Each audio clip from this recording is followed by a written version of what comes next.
Namaskar. Now we are starting the chapter 4 Chemical Kinetics Class 12 Chemistry. तीन चीज़ पे हमें focus करना है. First one, feasibility of reactions. हम जो पढ़ने जा रहे हैं उनके दो चीज़ देखिए आप. फर्स्ट वन, इसमें लिख रखा है केमिकल. इट मीन्स हमको सब चीज़ें किससे रिलेटेड करनी है. हर चीज़ के पीछे केमिकल की बात करनी है. ओके. काइनेटिक्स का मतलब होता है movement. It means movement. Kinetics मतलब मूवमेंट. और केमिकल तो आपको लिखा ही रहा. इट मीन्स कुछ केमिकल में कुछ चेंजेज आ रहे हैं.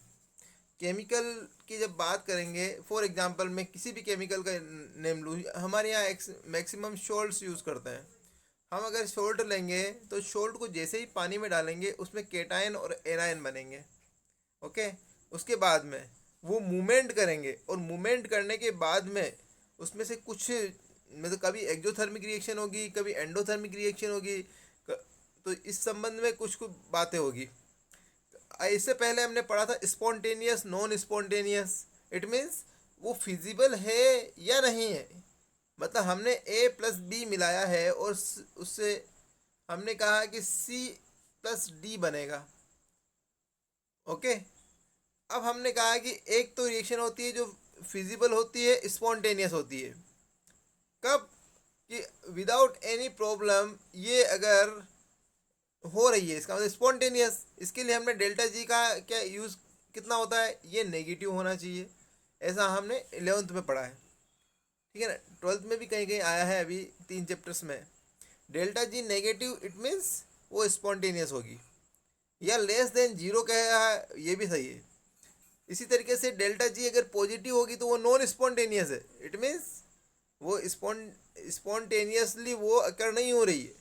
हालांकि वो रिएक्शन हो सकती है लेकिन स्पॉन्टेनियस नहीं होगी. ठीक है ना. उसके लिए अलग से आपको कुछ एक्स्ट्रा मतलब हेल्प करनी होगी, चाहे टेम्परेचर से प्रेशर, टेम्परेचर की हेल्प हो, प्रेशर की हेल्प हो, कैटलिस्ट की हेल्प हो, कुछ भी हेल्प हो.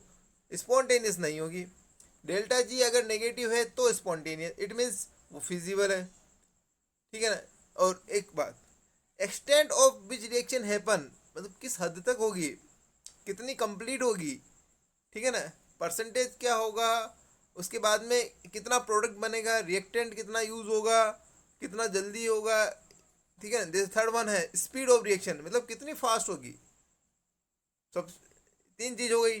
रिएक्शन होगी या नहीं होगी, कितने हद तक होगी और क्या स्पीड होगी. इन सब का जो हम जो अध्ययन करेंगे वो केमिकल काइनेटिक्स इस लेसन में करेंगे. ठीक है ना. इसमें क्या हो रहा है, मूवमेंट हो रहा है. मूवमेंट भी किसका है, कभी केटायन एनायन का मूवमेंट है. अब ना थोड़ा सा और डीप में जाएंगे तो आपको इलेक्ट्रॉन का मूवमेंट से भी रिलेटेड बात करनी होगी, क्योंकि उसी से तो केटायन एनायन बन रहा है.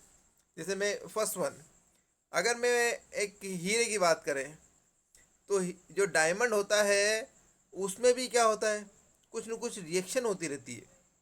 आपने पहन रखा है डायमंड तो ऐसा नहीं कि वो रिएक्ट नहीं कर रहा है. वेरी लेस रिएक्टिव है, मैं मान रहा हूँ. बट सम एक्सटेंट कुछ रिएक्शन होती है. ऐसा कहा गया है कि हीरे को अगर हजारों साल तक रखा रहे तो ग्रेफाइट में कन्वर्ट हो जाएगा. तो रिएक्शन तो हो रही है इसका मतलब. पर ये वेरी वेरी स्लो रिएक्शन है. जैसा कि हम कह रहे हैं कि स्पीड ऑफ द रिएक्शन कैसी होगी, तो ये very very very very slow. Okay. अगर हम बात करें इसमें, एक ग्लास लिया, ग्लास में हमने इंक डाली, फटाफट इंक क्या हो रही है, सब तरफ फैल जा रही है. इट मीन्स ये तो वेरी फास्ट रिएक्शन है. कपड़े धोते समय हम ये ब्लू करते हैं, नील डालते हैं पानी में, तो नील कितनी मतलब क्विकली पूरे पानी में अच्छे से मतलब यूँ ट्रू सॉल्यूशन बना लेगी. इट मीन्स वो फास्ट रिएक्शन है. और वो तो आपको दिख ही रहा है. जैसे फॉर एग्जांपल मैंने कहा टोमेटो, टोमेटो को मैंने रखा है किचन में. आप देखना कि 1 दिन 2 दिन 5 दिन 6 दिन 10 दिन, उसके बाद में आप देखना कि वो इस तरीके से हो जाएगा, मतलब स्पॉइल्ड हो जाएगा. इट मीन्स कम से कम 5 दिन 6 दिन लगे. इसको स्लो रिएक्शन बोलेंगे. फास्ट रिएक्शन का मतलब है कि तुरंत हो जाए, with in second, with in minutes, है ना, कुछ ही समय के लिए हो जाए, इसको फास्ट बोलेंगे. Otherwise 1 day 2 day 3 day, it means ये स्लो प्रोसेस है. जैसे मान लो कि हमने कहा कि एक आइस रखा है, आइस का मेल्टिंग ये एक प्रोसेस है केमिकल काइनेटिक्स से भी. पर ये कितनी जल्दी होगा.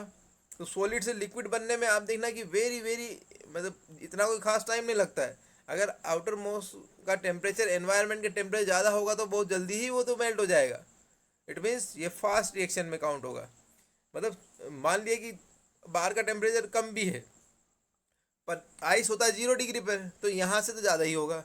जितना ज़्यादा डिफरेंस होगा उतना जल्दी मेल्ट होगा। बट ऐसा नहीं है कि घंटों लग जाएंगे, ठीक है ना, मिनट्स में ही ये मेल्ट होगा। इट मीन्स ये भी क्या है, फास्ट रिएक्शन में है, ठीक है ना। अब ये आप रस्टिंग की बात करें, एक दिन में रस्टिंग नहीं होती है। रस्टिंग के लिए क्या लगते हैं, 5 दिन 10 दिन 11 दिन, मतलब कुछ दिन लगते हैं। रस्टिंग में क्या मानते हैं हम, Fe+O2+H2O, है ना, तभी आयरन ऑक्साइड बनता है। ये आयरन ऑक्साइड ही है। इट मीन उसमें ऐसा नहीं कि एक दिन में चला गया, तो ये स्लो प्रोसेस है। तो आपको इसमें ये भी बताना है कि कौन चीज़ स्लो है कौन फास्ट है, ठीक है। अब फॉर एग्जांपल हम एक बात करते हैं, दो तरह के रिएक्शन पढ़ेंगे हम। एक रिएक्शन पढ़ेंगे हम कि आउटर की तरह कैसा होगा, अंदर की तरफ मोलिकुलर कैसा रहेगा। तो एक तो मैक्रोस्कोपिक ओवरव्यू। ओवरव्यू मतलब जैसे अगर मान लो एक ड्रोन से मैं अगर पिक्स ले रहा हूँ, जैसे फिल्म में होता है, किसी शादी वादी में होता है, ऊपर से ड्रोन पिक लेता है, वो क्या है, मैक्रोस्कोपिक है। बट आप एक रूम में कैमरामैन गया और वहाँ पे पिक्स ले रहा है, इट मीन्स वो माइक्रोस्कोपिक है। तो हमको मैक्रोस्कोपिक भी देखना है, ठीक है ना, और माइक्रोस्कोपिक भी देखना है बिल्कुल पास में कि अंदर क्या हो रहा है। फॉर एग्जांपल हाइड्रोजन ऑक्सीजन का रिएक्शन है। हाइड्रोजन किस तरीके से, ये देखिए एटम्स है, इसमें अंदर बॉन्डिंग है। ऑक्सीजन इस तरीके का है और इसकी बॉन्डिंग है। ये दोनों आपस में रिएक्ट करेंगे, कैसा होगा, H2O। ये है मैक्रोस्कोपिक, बाहर से दिख रहा है, ठीक है ना। ऑक्सीजन उसके साथ में हाइड्रोजन लगा है, ठीक है ना। माइक्रोस्कोपिक में क्या होता है कि अंदर की तरफ, जैसे मान लो ये है, इसके अंदर क्या हो रहा है, ये इसके अंदर ये भी देखना होता है कि जैसे ये हाइड्रोजन और ऑक्सीजन के दो, ये जैसे हाइड्रोजन है ये ऑक्सीजन है। अब ये क्या होगा, धीरे धीरे इसके अंदर क्या होगा, रिएक्शंस होगी। रिएक्शन होने की जैसे मान लो उनके अंदर कोलिजन होगा, उसके बाद में प्रोडक्ट बनेगा। तो रियल में हो क्या रहा था, हो ये रहा था कि पहले हाइड्रोजन और हाइड्रोजन के बॉन्ड, जैसे मान लो मैं हाइड्रोजन की बात करूँ, हाइड्रोजन और हाइड्रोजन के बीच में एक बॉन्ड है, ऑक्सीजन और ऑक्सीजन के बीच में एक बॉन्ड है। सबसे पहले क्या होगा, ये बॉन्ड टूटेगा, ये बॉन्ड टूटेगा। इसके बाद में क्या होगा, ये फ्री आयन के रूप में रहेंगे। उसके बाद में क्या होगा, ये इसके अंदर बॉन्ड बनेगा, इसके अंदर बॉन्ड बनेगा, ठीक है ना। या फिर और हाइड्रोजन होगा तो उसके साथ बॉन्ड बनेगा, इधर भी कोई हाइड्रोजन आया तो यू बॉन्ड बनेगा, फिर वो उस तरीके से कुछ बॉन्ड। इट मीन्स पहले क्या होगा, एच और एच का बॉन्ड टूटा, ओ और ओ का बॉन्ड टूटा, फिर एच और ओ के बीच में बॉन्ड बना, ठीक है ना। और ये बॉन्डिंग अंदर की तरफ किस तरीके से हो रही है, कोलिजन किस तरीके से हो रहा है। जैसे कोलिजन होता है जब हाइड्रोजन, जैसे एक दो तरह के एटम्स से आपस में कोलाइड होंगे, इट मीन्स वहाँ पे एनर्जी कुछ लगेगी और वहाँ पे स्पार्किंग भी रहेगा, एनर्जी का कभी रिलीज होगा कभी गेन होगा, एक्सोथर्मिक एंडोथर्मिक। इस तरीके से आपको मोलिकुलर लेवल पे भी देखना है, ये माइक्रोस्कोपिक हुआ। तो इस सब का आप स्टडी इसमें करेंगे। जैसे फॉर एग्जांपल एक ग्राफ है, ठीक है ना, एक पर्सन ने मूव करना स्टार्ट किया, कहाँ से कहाँ मूव कर रहा है, वो ए से लेकर बी तक जाएगा, ओके। ये ए से स्टार्ट हुआ बी तक, ठीक है ना। अब वो बी तक जाने के लिए उन्होंने दो जगह स्टॉपेज लिया, ठीक है ना। अब सबसे पहले हमने क्या किया, डिस्टेंस टाइम ग्राफ इनका प्लॉट करना शुरू किया। तो डिस्टेंस और टाइम के बीच में हमने देखा कि पहले मूव करना स्टार्ट किया, फिर बाद में आप देखना कि एक जगह आया जहाँ पे यहाँ पे स्टॉपेज हुआ। स्टॉपेज इसका मतलब टाइम तो चल रहा है, डिस्टेंस नहीं चल रही, इट मीन्स इस तरीके का ग्राफ आया। फिर यहाँ से मूव करना स्टार्ट किया, फिर इस जगह फिर स्टॉपेज आया, ये देखिए ये वाला स्टॉपेज यहाँ पे। फिर बाद में यहाँ पे बी पोजीशन पे जाके अब स्टॉप, इट मीन्स ये डिस्टेंस टाइम ग्राफ बना, ओके। अब होगा क्या कि मैं एवरेज स्पीड की बात कर रहा हूँ। क्यों, अगर हम बात करते हैं कि मैं अगर स्कूल जा रहा हूँ मैं, तो इसका मतलब एक ही स्पीड से नहीं चलूँगा। कभी मैं 20 की स्पीड चल रहा हूँ, कभी जल्दी से जल्दी 30 की स्पीड, कभी वहाँ पे कुछ ऐसे लोग आ गए जो ब्लॉक कर रहे हुए रास्ता, है ना, या रेड लाइट आ गई है, इट मीन्स फिर 0 की स्पीड, फिर स्टार्ट हुआ 10 की स्पीड। इट मीन्स मेरे घर से और स्कूल के बीच की दूरी मैं एवरेज स्पीड के अकॉर्डिंग चलूँगा। इसका मतलब कभी जैसे 20 है, कभी 0 हो गया, कभी 30 पे, कभी यहाँ 0 या 10। इट मीन्स इसका मतलब है कि हमको इसकी एवरेज निकालनी होगी। तो इस तरीके की जो होगी, जैसे मान लो हम क्या कर रहे हैं, अभी स्पीड ही तो निकाल रहे हैं।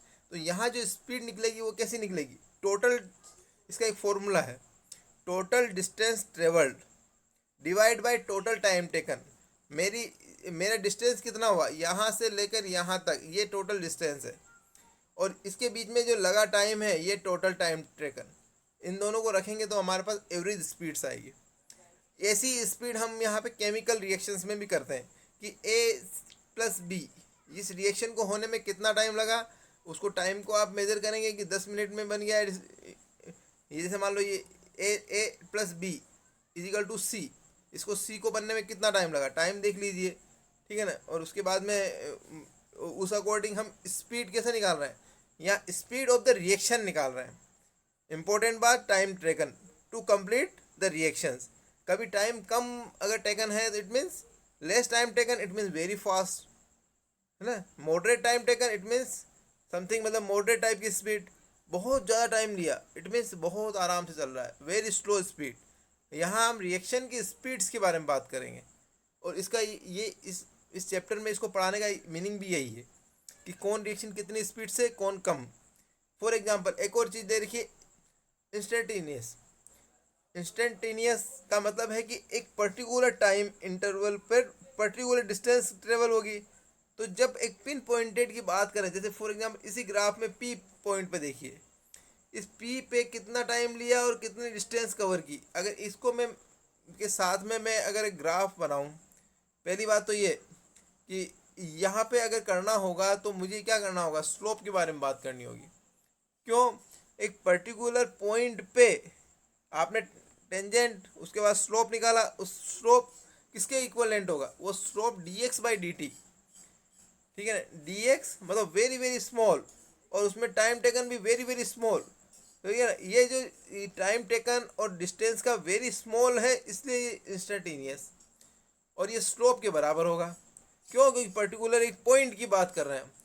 ओके, इसका मतलब जब ये इंस्टेंटेनियस बहुत कम जगह निकाला जाता है। क्यों, क्योंकि पर्टिकुलर टाइम पर कितना रिएक्शन हुआ है ये आपको एकाएक हम नहीं गेन कर सकते हैं।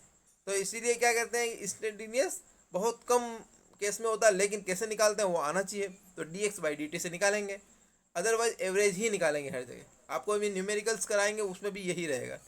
अब रेट ऑफ रिएक्शन कैसे होगी, जैसे ये ग्राफ है, इसमें क्या है कि रियल में क्या होता है, हम कंसंट्रेशन की बात करते हैं। क्यों, हम रिएक्टेंट से प्रोडक्ट की बात करते हैं, रिएक्शन हो रही है, इट मीन्स रिएक्टेंट कम होते जाएंगे।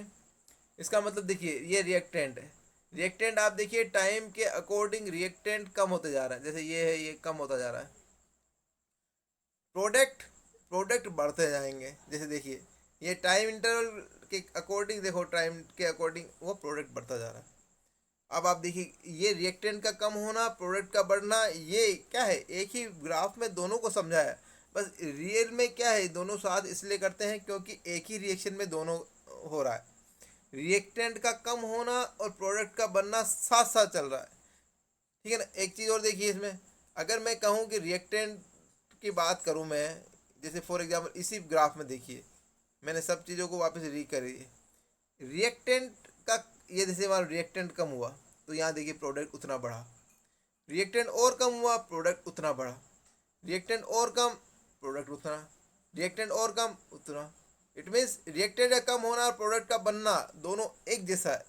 जितना ये कम होगा उतना ही ये बढ़ेगा, ये दोनों साथ है, इसीलिए एक ही उसमें दोनों चीज़ को प्लॉट की गई है। अच्छा, एक four rate of the reaction कैसे निकालेंगे, तो पहले हम क्या करेंगे कि एक वॉच लेंगे, वॉच में हम टाइम को देखेंगे कि टाइम कितना टेकन हुआ, तो time taken for the change of the, ठीक है ना, उसको होने में कितना टाइम लगा, चेंज इन द अमाउंट कितना परसेंटेज हो चुका है, मतलब अमाउंट कितना चेंज आ चुका है। जैसे कभी कभी ऐसा होता है ना, 70 कंप्लीट हो गया भैया, 70% कंप्लीट हो गया, 80% कंप्लीट हो गया, ठीक है ना, उसमें इतना टाइम, 90 में कितना हुआ परसेंट में, 100 में कितना हुआ, कभी 20-30, इट मीन्स जितना अमाउंट चेंज हुआ ऊपर वो रखेंगे, नीचे की तरफ टाइम टेकन, इस अकॉर्डिंग हम क्या निकालेंगे, इस रिएक्शन को का रेट है ये, ठीक है ना। जैसे मान लो मैं मूव कर रहा हूँ तो मेरी एक स्पीड है ना, उसकी भी एक रेट होगी। तो यहाँ हम रिएक्शंस की बात करें, क्योंकि हम केमिकल काइनेटिक्स पढ़ रहे हैं, केमिकल्स की रिएक्शंस की काइनेटिक्स पढ़ रहे हैं। काइनेटिक मतलब मूवमेंट बताया था। अब इसमें यहाँ क्या हो रहा है, सिंपल सी बात, इसका कम होना, इसका बढ़ना, उसके लिए टाइम देखा और अमाउंट देखा, उन दोनों के अकॉर्डिंग आपने फॉर्मूले में रख के रेट ऑफ द रिएक्शन निकाली। ठीक है, अब इसमें हो क्या रहा है, रिएक्टेंट से प्रोडक्ट तो बन रहा है, इसको आपको फॉर्मुलेशन में कैसे लिखेंगे। तो हमने एक आगे एवरेज, ए वी का मतलब जहाँ भी आएगा वो एवरेज मानेंगे। आर का मतलब होता है रेट ऑफ द रिएक्शन, ठीक है ना, और ये ए वी का मतलब होता है average. Okay, R A V ये किसके इक्वलेंट होगा। हम बात क्या हो रही है कि रिएक्टेंट से प्रोडक्ट बन रहा है, बिल्कुल सही। अब हमने कहा कि टी वन में क्या है, ये R1 है, और T2 में क्या है, ये R2 है। अगर मैं डिफरेंस मानूँ तो क्या होगा, R2 माइनस R1, यही डिफरेंस है। तो ये कह रहा है कि डिफरेंस, रिएक्टेंट में आने वाला डिफरेंस और वो टाइम के अकॉर्डिंग। तो हमने अभी भी बताया था टाइम टेकन नीचे लिखेंगे, रिएक्टेंट में चेंज ऊपर लिखेंगे। और चेंज क्या है कि R2 मतलब बाद में कितना रिएक्टेंट है, और R1 मतलब पहले कितना था, ये इतना चेंज। अब इसके साथ में टाइम भी देखना होगा कि ये तो है T2 पे, ये T2 पे है, T1 पे, इधर T2 माइनस T1, ये डिफरेंस इन द टाइम। ऊपर है रिएक्टेंट R2 माइनस R1 मतलब रिएक्टेंट में। अब इम्पोर्टेंट बात है ये माइनस क्यों लगाया गया। अब आप देखिएगा कि रिएक्टेंट पहले कितना था, हमने कहा कि हमने 10 मोल्स के साथ में रिएक्शन शुरू की, तब प्रोडक्ट कितना था, प्रोडक्ट 0 था। रिएक्शन T2 टाइम पे कितना हुआ, T2 टाइम पे ये रह गया 2, और प्रोडक्ट कितना बना 8। इट मीन्स R2 हमेशा क्या होगा, लेस ही होगा। अगर रिएक्शन हो रही है तो R2 हमेशा कम ही रहेगा। तो 2 माइनस 10 करेंगे तो आंसर कितना आएगा, -8। ये तो गलत हो गया, माइनस रेट माइनस में कैसे आ सकती है। तो इसका मतलब अगर मैं इसको माइनस से इंटू करूँ, इंटू माइनस, तो इसका मतलब ये क्या होगा, +8 होगा कि नहीं होगा, इसीलिए ये माइनस लिखा है। रिएक्टेंट हमेशा कम होगा रिएक्शन होने में, तब आपको माइनस में आंसर आएगा। उस माइनस को प्लस में करने के लिए यहाँ पर फॉर्मूले में ही माइनस लिख दिया गया। तो आप ये इम्पोर्टेंट बात है, हर जगह रिएक्टेंट में आपको यहाँ माइनस दिखेगा, जैसे यहाँ माइनस दिख रहा है। ये कब दिख रहा है, जब रिएक्टेंट की बात आई। और इसी जगह अगर प्रोडक्ट लिखा होता तो क्या होता, ये देखिए प्रोडक्ट, यहाँ रिएक्टेंट में मैंने कहा माइनस लिखा है, क्यों, क्योंकि रिएक्टेंट में ये 2 माइनस 10 है, इसका मतलब माइनस इंटू -8, तब जाके वो +8 आएगा। ये बात आपको बताई मैंने कि रेट हमेशा पॉजिटिव आनी चाहिए, इसीलिए माइनस करना होगा। पर प्रोडक्ट में क्या है कि R1 मतलब T1 पे है प्रोडक्ट 0, ठीक है ना, और T2 पे P2 कितना है, मतलब T2 टाइम पे P2 हुआ, उस समय प्रोडक्ट है 8। अगर मैं इसका डिफरेंस निकालूंगा तो कितना हुआ, 8 माइनस 0 इज इक्वल टू 8। इसका मतलब ये तो पॉजिटिव आ रहा है, टाइम तो पॉजिटिव आना ही है। क्यों, क्योंकि मतलब मान लीजिए 5 मिनट के बाद में, ठीक है ना, 1 मिनट से शुरू किया तो ये 4 पॉजिटिव आ रहा है। नीचे भी ऐसे 5 माइनस 1 पॉजिटिव आ रहा है। इट मीन्स इसको पॉजिटिव है, इट मीन्स यहाँ कोई ज़रूरत नहीं है, no need to negative. But यहाँ नेगेटिव की नीड है, क्यों, क्योंकि आपको नेगेटिव टू नेगेटिव इंटू करोगे तभी पॉजिटिव आएगा। रेट कभी नेगेटिव हो ही नहीं सकती, कुछ रिएक्शन हुई मतलब रेट तो कुछ थी ना, ठीक है। इस ये एक मेन रीज़न है जिसमें बच्चे कभी कभी कंफ्यूज हो जाते हैं। रिएक्टेंट की जब भी बात आएगी नेगेटिव लिखना होगा, प्रोडक्ट की बात आएगी तब कोई नेगेटिव की नीड नहीं है, क्योंकि वैसे ही पॉजिटिव आ रहा है। दूसरी बात, बाकी सब फॉर्मुलेशन वैसा का वैसा ही है। Change in the concentration of the reactant upon time, ये रिएक्टेंट के अकॉर्डिंग एवरेज हो गई। Change in the product according to time, ये आपको एवरेज रेट प्रोडक्ट के अकॉर्डिंग हो गई। ये फॉर्मुलेशन है, ये आगे भी काम आएंगे। अगर वो इंस्टेंटेनियस उसकी बात करें तो क्या होगा, बस डेल्टा की जगह आपको क्या लिख देना है, डी लिख देना है। डेल्टा मतलब तो थोड़ा बड़ा चेंज होता है, ये माइनर चेंज, माइनर या मतलब बहुत ही ज़्यादा fractional, very very minute change के लिए हम डी को यूज़ करते हैं। और ये कब होता है, जब बहुत माइनर टाइम इंटरवल के लिए minor change in the concentration of the reactant in या amount of the product, minor change, तो डी का यूज़ किया आपने। तो ये डी आते ही समझ लेना कि वो इंस्टेंटेनियस। तो माइनस डी आ, देखो अभी भी वही बात है, रिएक्टेंट के साथ माइनस आ रहा है, प्रोडक्ट के साथ कुछ भी नहीं आ रहा है। रिएक्टेंट में ये लिख दिया और ये लिख दिया। अब ये क्या हो रहा है, ये इसके माइनस स्लोप के बराबर है। इंस्टेंटेनियस में मैंने आपको बताया था कि जब ये आया था तो यहाँ पे पी था, तो यहाँ पे एक आपने टेंजेंट लिया, यहाँ से स्लोप लिया, तो ये स्लोप के बराबर होता है। अगर मैं प्रोडक्ट का बात करूँगा तो भी स्लोप आएगा, और रिएक्टेंट की बात करूँगा तो भी स्लोप आएगा। कब? जब इंस्टेंटेनियस की बात आएगी। ओके, इतना सा, ये दोनों फॉर्मुलेशन आगे काम आएंगे। जैसे यहाँ देखिए, मैंने ये जो प्रोडक्ट, ये वाली चीज़ है, इस पी पॉइंट पे रेट अगर निकालनी है पॉइंटेड, तब इंस्टेंटेनियस की बात आई।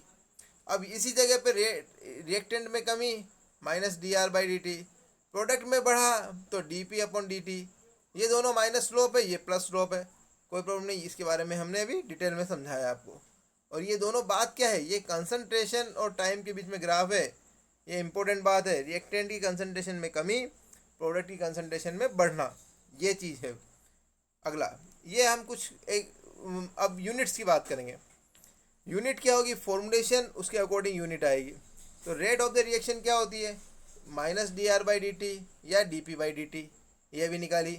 तो अगर हम डी आर का मतलब होता है मतलब concentration, concentration upon time. Concentration को हम मोल पर लीटर करते हैं, टाइम को हमेशा सेकंड में लेते हैं। तो मोल पर लीटर और सेकंड के अकॉर्डिंग क्या है? मोल पर लीटर सेकंड इनवर्स। ये है एज ए लिक्विड। जब हम लिक्विड की बात कर रहे हैं, क्योंकि सॉलिड तो बहुत कम, सॉलिड तो 99% सॉलिड रिएक्ट करते ही नहीं है सॉलिड फॉर्म में। उनको या तो एक्वस सॉल्यूशन में लाना पड़ेगा आपको।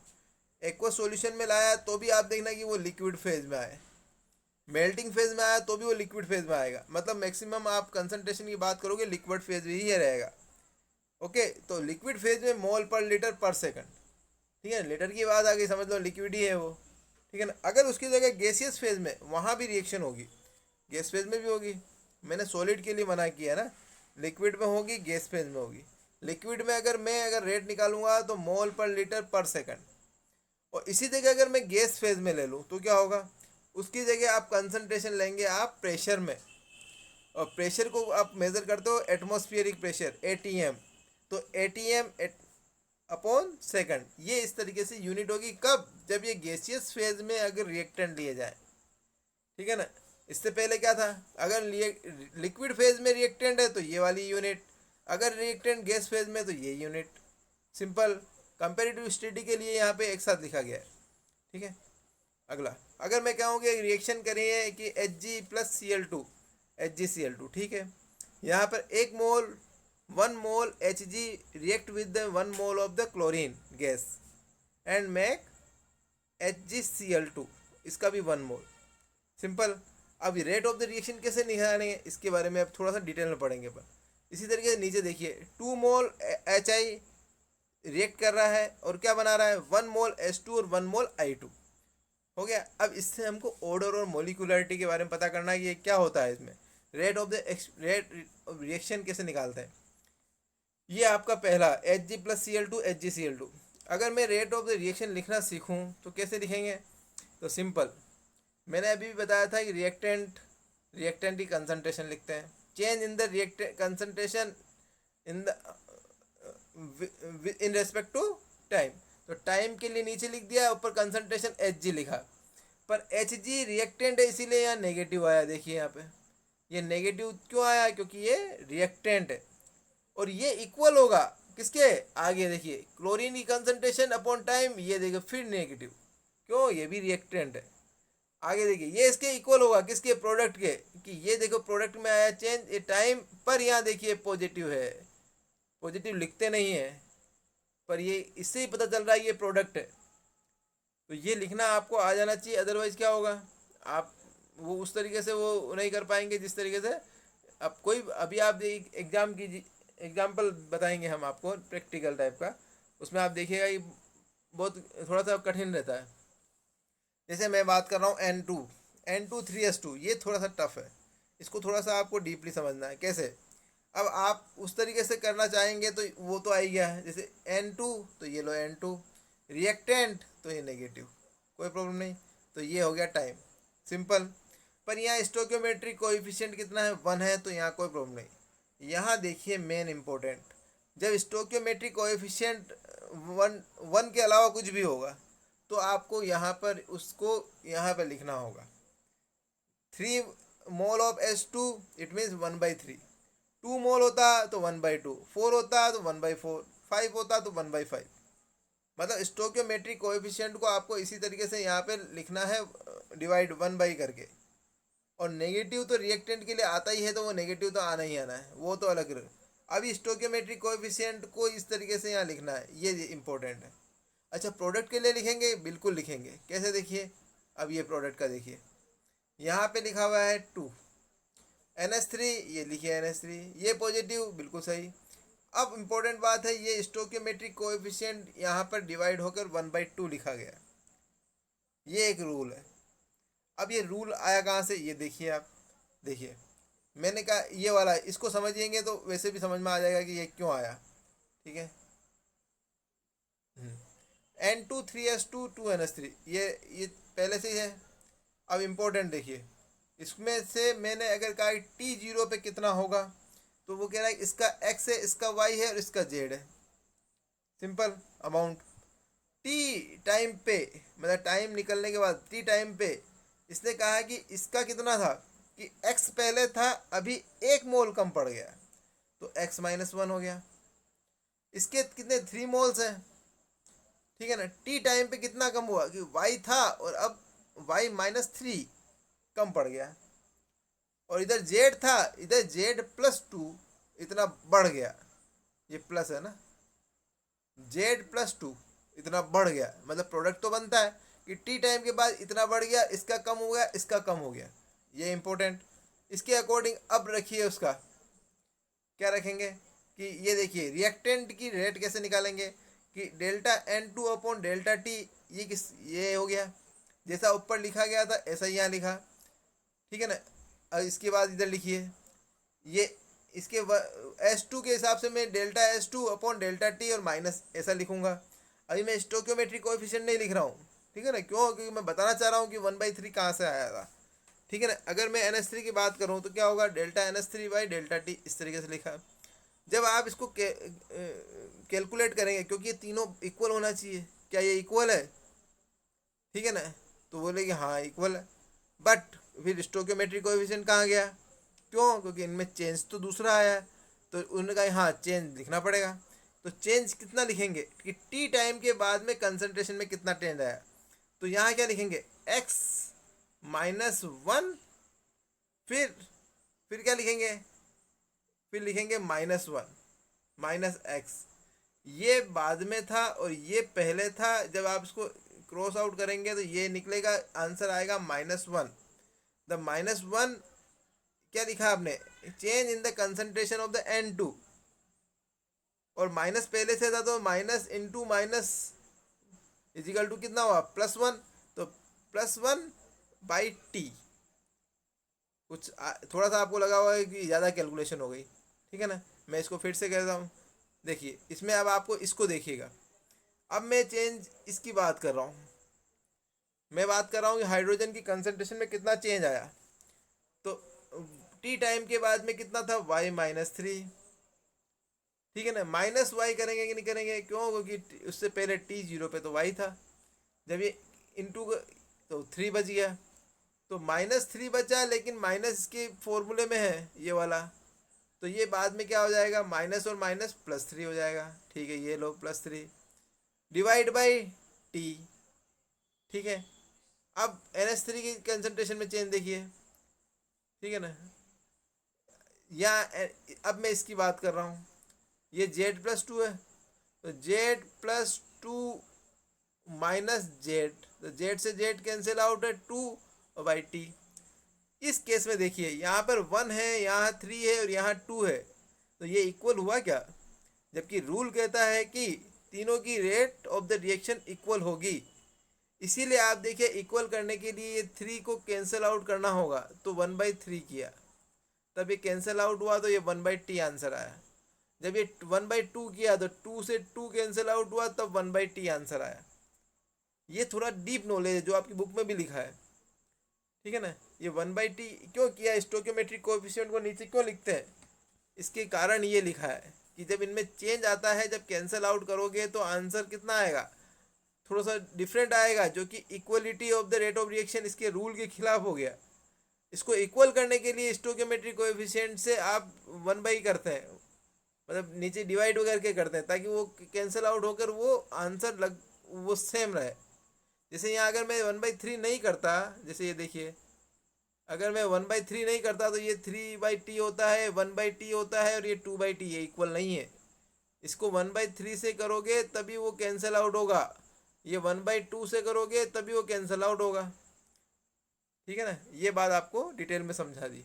ओके, यहाँ तक आपका हो गया। एक और क्वेश्चन देखिए आप, 2HI से S2 और I2 बन रहा है, इसका कैसे लिखेंगे? इसका भी सेम तरीका। देखो HI की जगह HI लिख दिया गया रिएक्टेंट की जगह, माइनस रिएक्टेंट के लिए आता है स्टोकियोमेट्रिक कोएफिशिएंट को नीचे लिखा है। ठीक है, अगर मैं इसकी बात करूं S2 की, S2 के अकॉर्डिंग क्या होगा? अब प्रोडक्ट है इसीलिए देखो पॉजिटिव आ गया है, यहाँ नेगेटिव था क्योंकि रिएक्टेंट था, ये पॉजिटिव है। S2 पे चेंज बाय dt। इसी तरीके से I में देखिए प्लस आया प्रोडक्ट के लिए, ये और ये, इस तरीके से आपको इनका लिखना है। ठीक है, अब हम एक क्वेश्चन करते हैं। हमने एक रिएक्शन ली है, रिएक्टेंट टू प्रोडक्ट, कंसंट्रेशन कितने चेंज है? 0.03 मोलर से 0.02 मोलर, इतना चेंज आया।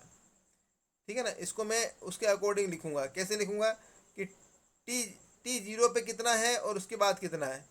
देखिए टी जीरो पे इतना था, ये लो टी जीरो पे इतना है, इसके बाद 25 मिनट्स के बाद कितना है कि इतना, 25 मिनट के बाद इतना होगा। ठीक है, अब वो कह रहा है एवरेज रेट। देखो एवरेज रेट का फॉर्मूला ये है कि delta R by delta T. Delta R किस पे डिपेंड करता है कि R2 माइनस R1, तो ये R2 है और ये R1 है, इसका मतलब 0.02 minus 0.03, R2 minus R1, temperature divide by 25, इसको इंटू करोगे तो ये आंसर आएगा। और इसी को आप थोड़ा सा और करोगे तो ये मोल पर लीटर पर मिनट में आ रहा है। सेकंड में लाना है तो उस अकॉर्डिंग 60 से आपको, जैसे मिनट को आप सेकंड में करते हो तो 60 से क्या करते हैं, 1 minute is equal to 60 seconds, उस अकॉर्डिंग आपको कैलकुलेट करके यहाँ पे आ जाएगा। इट मीन्स आपको सिंपल सा एक formula, average rate delta R by delta T, और रिएक्टेंट तो माइनस लिख दिया। कभी प्रोडक्ट के बारे में भी लिखते हैं वो, तो प्रोडक्ट में माइनस लिख के प्लस लिखते हैं, बस इतना सा चेंज आएगा। सेकंड क्वेश्चन देखिए, एक रिएक्शन है जिसमें 2A से प्रोडक्ट बन रहा है, ये 2A से प्रोडक्ट बन रहा है। कंसंट्रेशन ए की कंसंट्रेशन डिक्रीज हो रही है 0 पॉइंट से इतना। ओके, ये इनिशियल है और ये फाइनल है। ओके, टाइम कितना लगा है? इतना मिनट टाइम टेकन हो गया। अब वो कह रहा है कि इसके बीच में कितनी रेट क्या होगी, ये देखिए T1 T2 R1 R2। अब वो कह रहा है कि ये अभी बताया था मैंने, स्टोकियोमेट्रिक कोएफिशिएंट जब भी रेट लिखते हैं तो नीचे की तरफ आता है, तो ये 2 वाला केस नीचे आएगा, तो 1/2 माइनस, क्यों? क्योंकि प्रोडक्ट है तो माइनस तो आ गया, 1/2 क्योंकि स्टोकियोमेट्रिक कोएफिशिएंट नीचे लिखा जाएगा, और बाकी तो सेम है, डेल्टा उसमें चेंज और डिवाइड बाई टाइम। ठीक है, टाइम ये हो गया 1/2, इसके बाद में देखो 0.4 माइनस 0.5, ये हो गया इंटरवल 10 मिनट लगा, तो आंसर आया मोल पर लीटर पर मिनट। ओके, इसमें कोई प्रॉब्लम नहीं है। सेकंड में करना है तो उसमें उस तरीके से 60 से करेंगे।